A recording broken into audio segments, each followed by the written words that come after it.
Is anyone else afraid of expressing themselves? I am. And it's a funny type of fear because by definition, you can't even express the fact that you're afraid. Sorry about that. I haven't been able to dance since I was 5 years old. So 2 months ago, I thought to myself, what if I go from a guy that can't even dance home alone to a guy that can now dance in public? Well, you're about to see that transition, including me dancing in public at the very end.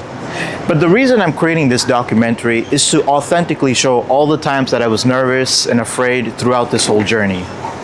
So let me get started from all the way from the beginning. Cue the dramatic music.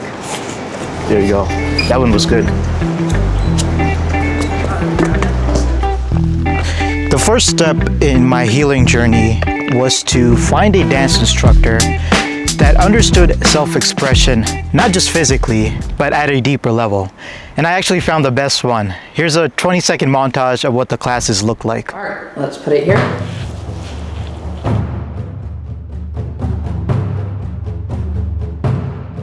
This is self-exploration, this is self-expression, so now there's not a wrong and right. Squished, released, and then slid. So action and an action, then an action and an action. Okay? Make you nervous and second guess yourself, and you're not the only one.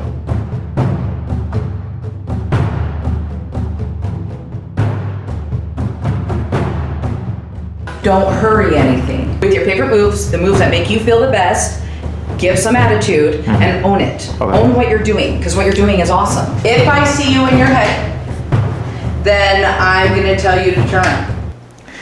So as you saw towards the end of that montage, that dancing has been a bit of a psychological fear for me. So just getting those foundational reps was not enough. I needed to turn this entire journey into a game. Because once it's a game, there's different challenges and I look forward to competing. Problem is, I work in tech, so I have no clue about psychology, about fears, or any of that. So to find my answers, I snuck into University of Texas to interview a professor of psychology. And I learned two important things.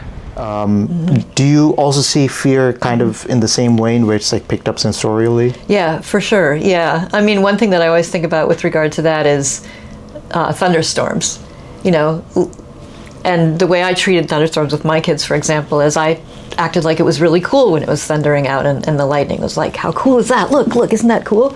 But you could also imagine another parent, you know, sort of cowering and cringing and saying, oh no, it's a big storm. Oh, it's a big storm, lightning. Point number one, using her example of the thunderstorm. Every time that I experience fear related to dancing, I just have to reframe that as a challenge. Okay, so this is what they do in Harry Potter. So these children have these various fears, right?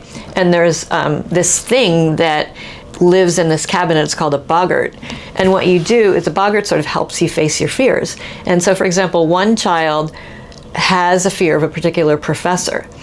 And so the magic makes the boggart appear as his professor, but dressed in his grandmother's nightgown.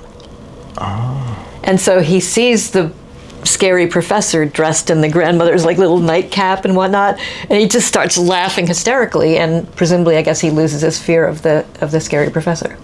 Wow, that makes sense. So you're like almost humanizing, degrading that humor to a point where it's like eye to eye. And little kids do that too sometimes. Like if they're afraid, let's say they're afraid of a scary monster, what you as a parent can do is you can say, oh, you know what? Look, let's imagine that monster's teeth all falling out. Oh, look, all of his teeth are falling on the ground. Oh, he doesn't have any teeth anymore. And like that can make the kid. So what you want to do is you want to work with the fear. And then point number two, that I have to lean right in and I have to work with the fear. So those 2 points gave me the 2 rules of my game. A, everything is a challenge, and B, you just run right through it. So I let the games begin. Okay, so the first thing that scared me about dancing was people watching me. So challenge number 1, be visible. I went to a public park to dance. This is tough. Damn. What if I just jump a little bit?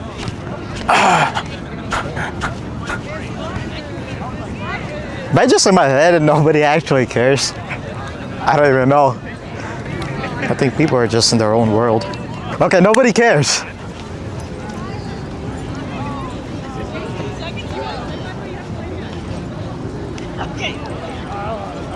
Challenge number 2. I had an insecurity of looking awkward or silly when I was dancing, so I went back to the same public park, but this time I found a group of silly people to dance with.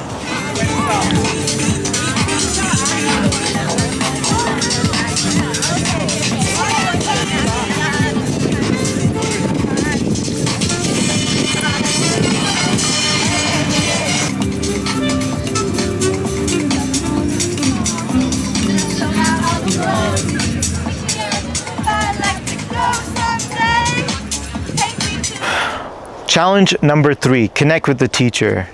I realized that because Bonnie, my private instructor, was so much better than I was, that she kind of frightened me sometimes when I was dancing.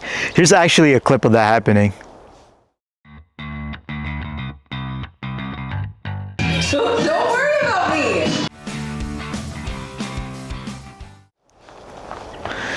So to get out of my head and connect to her as a human being, I had to do something slightly embarrassing.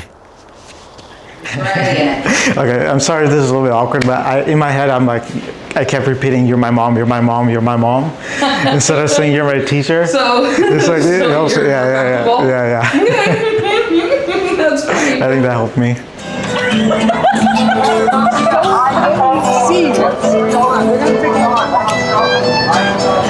Challenge number 4, flow with the music. I realized that I was learning all these dance moves and I was executing them, but I wasn't really listening to the music.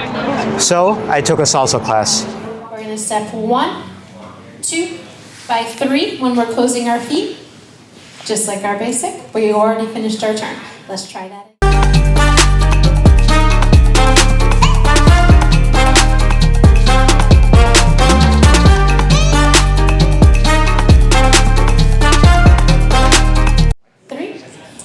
Five, 6, right turn, and 1, 2, 3, good, and 5, 6, 7, basic, 1, 2, 3, one more right turn, here we go, and 1, 2, 3, perfect, 5, 6, 7, go. 1, 2, 3, go. 5, 6, 7, and 1. Yes, I did get spun around by guys, and it's because I thought a follow in salsa meant a beginner and the lead meant an advanced student or teacher.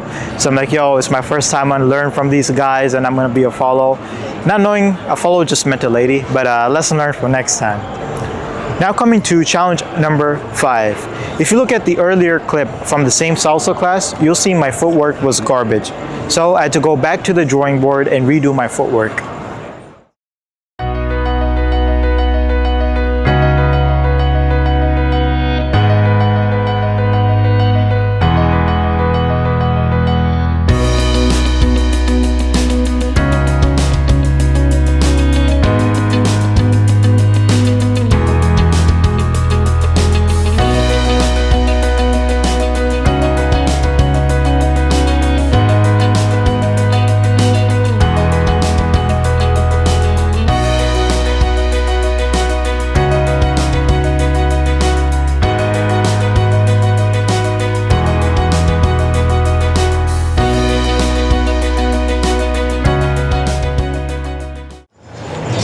Challenge number 6. There's 2 types of movements when it comes to dancing. There's the rigid staccato, then there's the free-flowing legato. I was really good with the staccato, but not the legato. So I took a Kizumba class, which required me to have grace in my movement. So thank you so much. Forces you to hit the quicks really hard. Quick, slow. Quick is going to be more okay, staccato. Okay. So if you were gonna take like rumba, Okay. slow, a quick, slow. The emphasis is on the slow. Okay. Oh my gosh. Ballerina. No, seek out a Kizomba class. Oh, that is legato. If any dance was ever legato. Open and push the floor. Open and push the floor. Open and push the floor. Yeah? Does that make sense?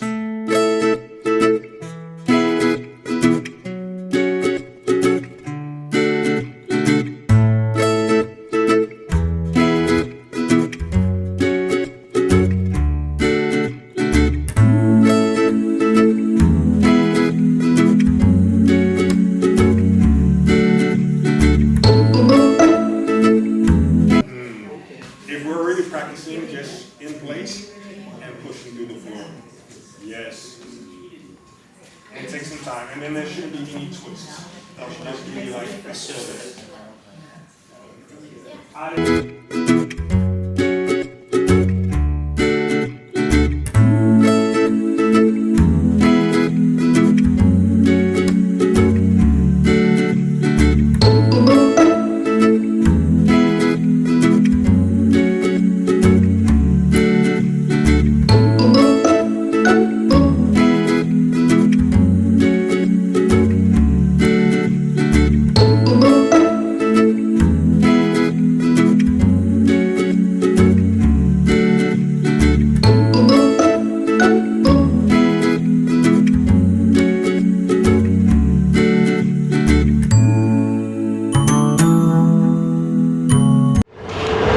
Challenge number 7, dive deeper. Dance is not the only form of self-expression. Creating this documentary is, but so is using the voice. So, I booked a session with a professional singer to help me unleash my voice. And I learned 4 important things from her. A, that the body is an instrument. B, that you can play this instrument with something called a checkpoint sound. C, that these checkpoint sounds can tell you certain truths about the body. And that D, once you learn these truths about the body, you can realign the mind and body and just let loose. The most important thing here is for you to be paying so much attention to yourself that your own intuition would trump any teacher's guide on how to sit, stand, be. Okay. Yeah? I see. So I have to be a little bit more relaxed then. Yeah. Okay. Okay. This is a time to drop into this instrument that you're going to then play. If a guitar has strings that can be played, your body has vocal cords. Always a sound of curiosity, which is Try that out.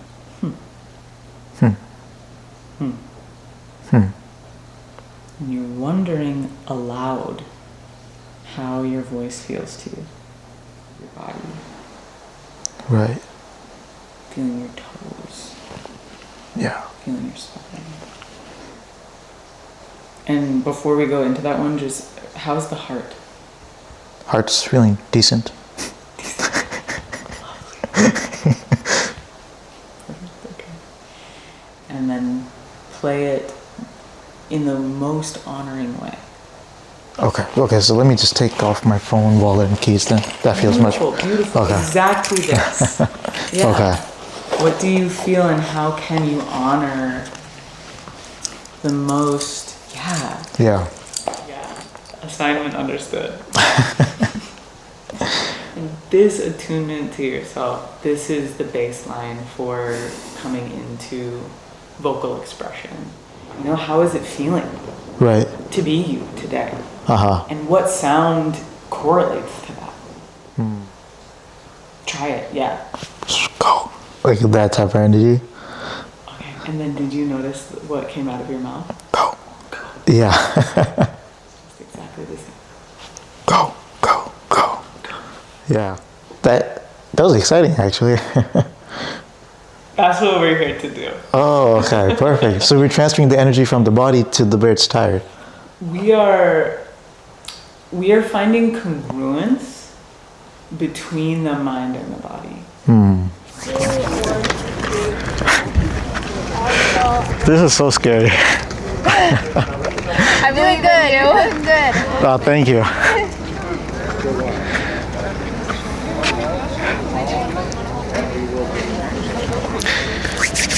Challenge number 8, go outside. Self-expression is not just about doing something in isolation, it's also about connecting with other people. So I took everything that I knew and I went and did some street interviews. Yeah. Was it scary? Oh yeah. Oh my god, yeah, because you're surrounded by like, not pros, but like they know what they're doing, and then there's me like falling every like 10 fucking seconds, so. Interesting. And what's something that doesn't bring you happiness, the opposite completely? What does not bring me happiness? I think that, wow, that's a tough one. What does not bring me happiness? I think when I run in life and I do not achieve what I expect that I would, I think this is something that does not bring me happiness. That's like a different perspective on happiness. Like it's not external, it's almost internal. Once you find yourself. It's 100% internal, because if you don't know yourself, if you can't show up authentically yourself, how can you be happy on the outside? You're always going to be putting on a mask or not walking in the light that you should shine in, you know? So Maria, if I asked you like, who are you? Not without your name, but like, are you a student, mom, sister? Like, what's the identity that you identify most deeply with?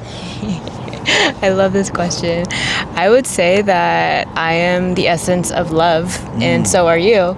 And so is that person and that dog and everything. That is all what we are. We're all just different reflections of it. And, you know, we come on this earth to do mundane tasks and go through the ordinary life. But there's something much greater that is above us that we can't see energetically, and we're working with it. You know, we're not just creators on our own, but we're co-creating with something bigger than us. And if we can co-create, but that requires kind of clearing the things that we came here and got programmed with our families and got passed down. But when we can clear that out and align ourselves with our truth, that is when happiness is everywhere and you see it in everything.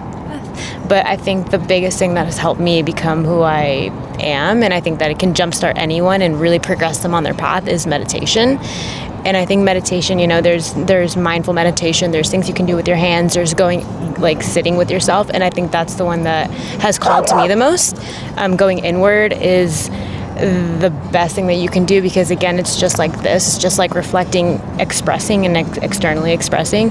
It's sitting with yourself, sitting with every aspect of yourself that you love, that you don't like, that you haven't fully been able to express because someone told you can't do that, you know, and it's becoming friends with every aspect of you and giving compassion to that. And when you can do that, then everything feels like happiness around you. Wow, that answered everything I was looking for in my life. And to push the envelope a little bit further, challenge number 9, learn to do a backflip. Let me actually rephrase that. Try to learn to do a backflip.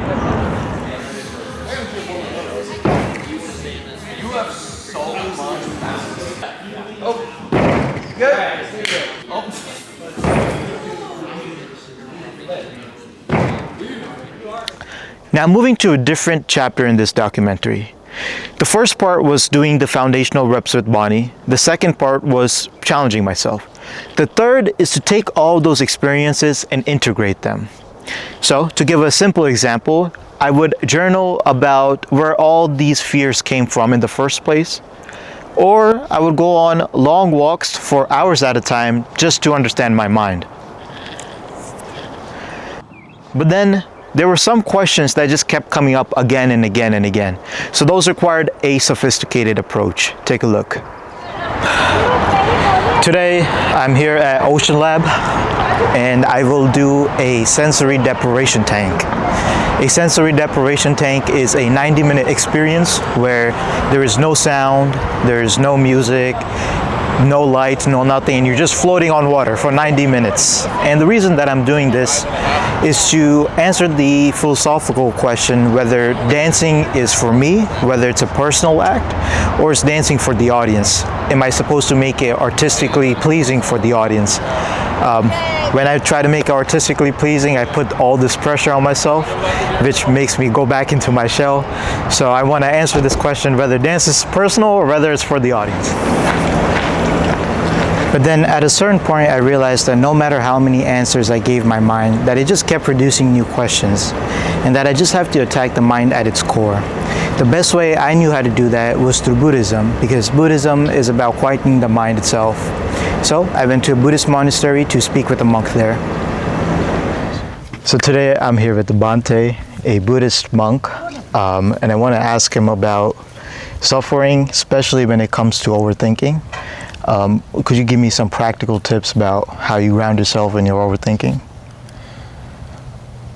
So with thinking, we want to develop a concentration so that we don't think. So a concentrated person will not have any wandering thoughts. So to keep the basic meditation for concentration would be this anapanasati, where we watch the breath at the nose.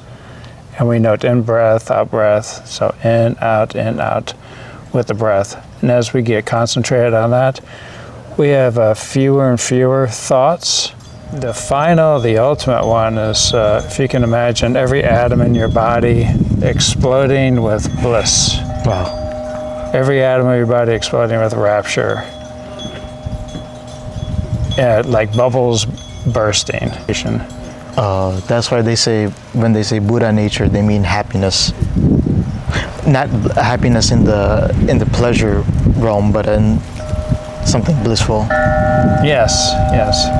Well, and the wisdom is just having, knowing that all things, all phenomenon are impermanent, therefore unsatisfactory or suffering, and not self.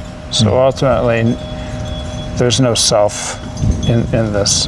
We have a mind, we have a body, but there's no self there. Wow, that actually feels freeing. I feel free when I don't think I have a self. I just go with the experience, right? Just you navigate. Okay. So I have a phrase, big self, big problem, small self, small problem, no self, no problem.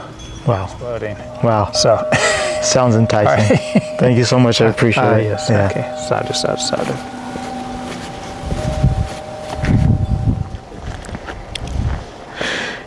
Integration is not just about the mind. There's another component, which is the body. So I took a different approach too. Today I'm here at Casa de Luz. Casa de Luz in Austin, Texas is a wellness center. And in this wellness center, I'm going to try out one of my favorite modalities of healing, which is somatic breathwork.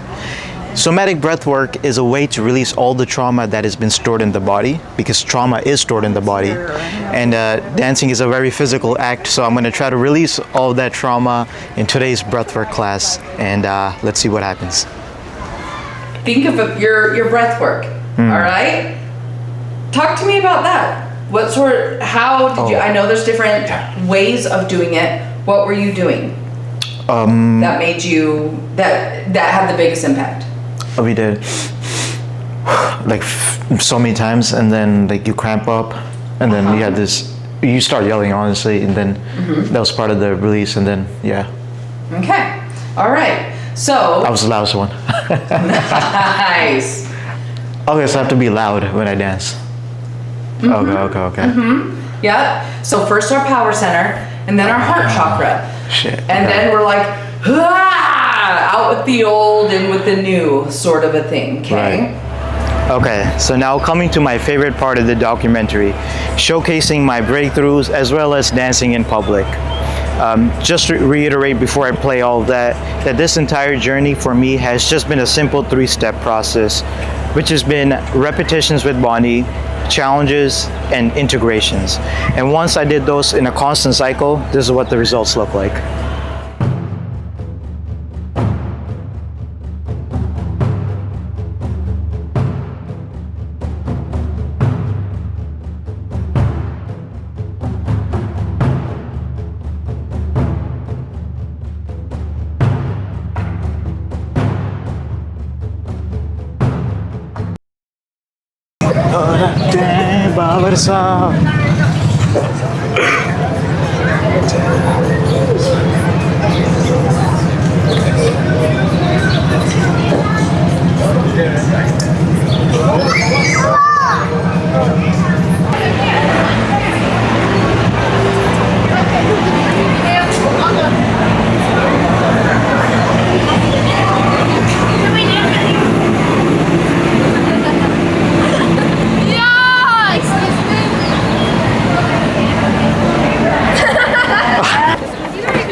No, they're all sold out. Dude.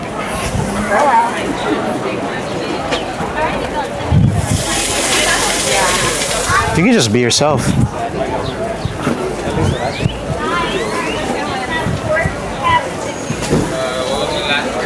Nobody cares, you know?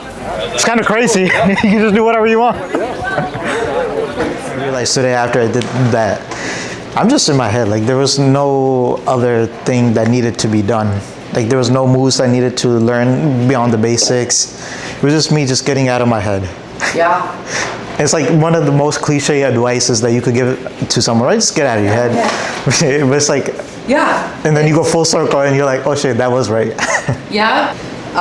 That's why I say you never leave your first lesson. So when I hear you say that, we're just like, well, of course get out of your head. But you didn't know like how you would even attempt to do that before. And now you're like, okay, I can feel the difference. I can understand the difference because you just simply know more. You know more because you did more. So Full circle. yeah.